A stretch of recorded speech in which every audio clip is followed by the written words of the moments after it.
Hey everyone, welcome to Java Revisited. My name is Nitish, and in this video we'll have a look at how exactly garbage collector works in Java. So without any further delay, we'll start this video. But before starting this video, make sure you hit the like button, subscribe to Java Revisited channel, and also if you have not watched the previous video in which we talked about why strings are immutable, then I would definitely suggest you to go and watch that. Also the link is given in the description, so you can just go there.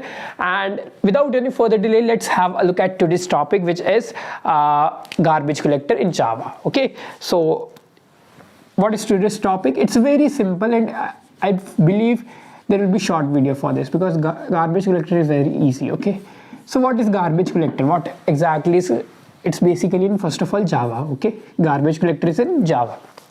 So what happens is what garbage collector do is basically anything that is useless in your program, anything that is of no use in your program and is consuming space in your memory, what happens, garbage collector comes there and remove that thing. Okay, that's what basically garbage collector function is. Okay, now you will say me, Nitish, we have got a fair idea, like, okay, that garbage collector is basically something that cleans up the space by deleting useless objects or useless things, I'll say for the first time. Okay, but if you're familiar with C or C++, you might have heard that we use different we can allocate space or allocate memory actually in C or C++, right, where we use these reloc function like this, right, where we can manually adjust the space, we can delete some of the files, or we can have like change in the space whenever we need it, right?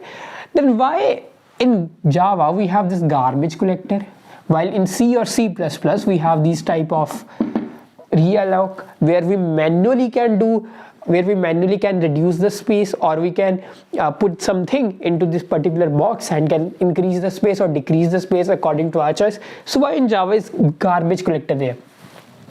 You need to understand that in C or C++ you can do that automatically. In C or C++ you can do it manually by using this type of realloc and by allocating the memory. But Java, it's very easy. You don't have to put in a lot of efforts like this realloc or something like that. What Java has, it has garbage collector. So automatically anything which you want to delete eventually or is consuming the space out of nowhere, garbage collector will come there and will solve it or delete it. Okay, so you should just focus on problem solving. Don't focus on like cleaning the space, because that's what garbage collector is there for. Garbage collector is like, hey Nitish, you just focus on solving the problem. I'm there to clean up the space. I said okay. Okay, you understood? Now I would like to ask you like about this. Okay, if in case you guys don't know, like for example, like if I write int a is equal to 10, then what does this a means? A is your reference variable and 10 is your object. Now tell me, where is object stored? Object is stored in the heap memory, and where is reference variable? It is in the stack memory.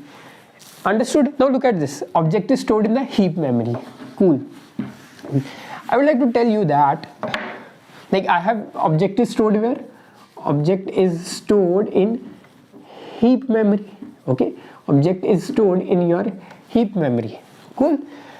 This is like, now I would like to tell you that in heap memory there is actually two things. In heap memory there is two things. First is young space and second is old space.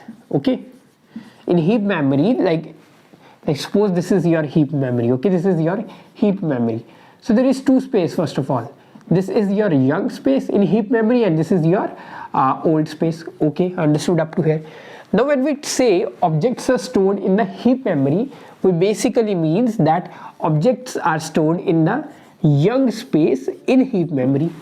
Understood?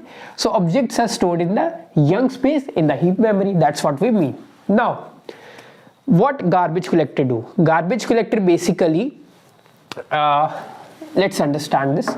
Garbage collector basically what it do is delete the useless objects or the objects which are not used for a program. Now Nitish, what do you mean by this? Useful objects and useless objects. I'll tell you what. Understood this? It's very easy. Useful objects. and this is our useless object. Okay, so what it basically means, useful object is basically an object which is referred by a reference variable, and useless object is which is not referred by reference variable. I tell you what, I'll give you the example. Okay, so useless object is which is not referred by a reference variable, and useful object is referred by a reference variable. What do I mean? Like, remember when I wrote down a is equal to 10, int a is equal to 10. Okay, so a is pointing to 10. It means 10 is the object which is being pointed or which is being referred by a reference variable. So this 10 is your useful object. Where it will store? It will store in the young space in heap memory. Understood up to here? All right. So understand this is useful object is basically that is referred by a reference variable, and useless object is not referred. Which is useless object here? I'll tell you, I'll give you example also. Okay, so you understand up to here, young space, okay, object, young space and old space. Now what happens? Objects are stored in the young space. Objects are stored in the young space. When a lot of objects have been stored in this young space, a lot of objects, such that the space for storing any new object is now not there to store any. I mean, what I want to say is that, like, there are a lot of objects which have been stored in the young space. Okay, now a time comes when you have no memory, you have no space to store any object in this young space. Then what will happen? Garbage collector, now understand, garbage collector will come and point to some of the useless objects which are not used in the program and delete it. Okay, Nitish, understood up to here that young space is basically like where your objects are stored, and young space gets full, then garbage collector comes and delete the unused objects. But what is the use of these old space then? Now what happens is, when I told that young space basically gets full, the garbage collector comes here. But when an object has been stored in young space for a long time, say like when I gave int a is equal to 10, this 10 is stored in the young space.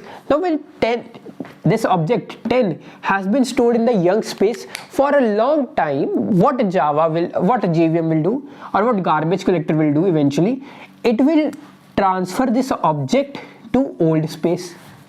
Okay, why do that? Just so that new objects can be created in the young space, or there can be a space available to have new objects in the young space. It will not delete this object because it's for the use. What it will do, what garbage collector will do, first of all, like this 10 is useful for us, it is being referred, and I am saying suppose 10 has been stored in the young space for a long time. So what it will do, garbage collector will do, it will take this 10 and will store it in the old space. Why do that? So that memory can be there for new objects to enter in young space. Understood up to here? Now there will be time when old space has also been filled. There will be time like when old space has also got filled and there is no space for further objects to be added. Then garbage collector will come and will delete some of the objects which are not referred or which are useless objects. Let's give us some example. So let's have some example. Previous video we talked about string immutability, right? So I'll give you the example of strings. In case you guys have not watched the video, I would definitely suggest you to watch that. Okay, so let's say we have string in Java, we have to say string name is equal to Nitish. Okay, cool. So what's happening? Name is basically in your stack memory, right? Because it is a reference variable, and Nitish is your object which is in the heap memory. Nitish is your object which is in the heap memory, or basically in the open source, or basically in the string constant pool. If you don't know what I'm trying to say, string constant pool, you must watch the previous video. Okay, but understand for sometimes that Nitish is an object which is created in the heap memory, and name is pointing to Nitish. So Nitish is what? Nitish is your useful or useless object. It is your useful object because it is being referred now. Now what I do? What if I do this? Name is equal to Rahul. In the next line I said name is equal to Rahul. What do this statement mean actually? Name is equal to Rahul. we have created a new object. We have created a new object called as Rahul, and we are pointing down this name to Rahul. Okay, new object will be created. Let's call this here Rahul, and now name will point to Rahul instead of Nitish. Understood? Now what happens to this Nitish? It is not being referred. It is now not being referred. It is a useless object now for you. It is useless basically. It is not being referred. So what garbage collector will come here? It will see Nitish now is not being referred, so it will delete this. And now we have space for another object if there is present to enter. And that's what garbage collector do for us. Okay, so it basically deleted this Nitish which is not being referred. In case it was referred, suppose in case like we have, suppose if we have name1 to Nitish pointing to Nitish, okay, suppose it was referred, then it would not have deleted this Nitish, because that time name1 was referring to Nitish. But since in reality name1 is not there, or no reference variable is pointing to Nitish, Nitish is basically an object which is useless because it is not being referred. So what garbage collector will do, it will see Nitish is not being referred, and I have to create space for new object to enter in the young space in the heap memory. So it will basically delete this Nitish, and thus it will create new space for new objects to enter in. Alright, so this is exactly how garbage collector actually works. Automatically it works. Okay, it's not like manually you have to do something. No, it's nothing. You just solve your problems, and for the space issues garbage collector will automatically function it. Alright, so this was all about how exactly garbage collector works. Sometimes there are questions which are asked basically in the interviews, easy questions like what is garbage collector, how garbage collector actually works, where are objects stored, and different things like that. So I hope I was able to add some value into your life and make you understand about this topic about how garbage collector works. In case you guys have not watched the previous video, I would definitely recommend you to watch that, in which we talked about string immutability. And in the next video, we'll talk about Java development roadmap. Okay, so make sure you hit the like button, subscribe to our channel, and stay tuned with us for the next video as well. See ya. Have a good day. Bye bye. Take care.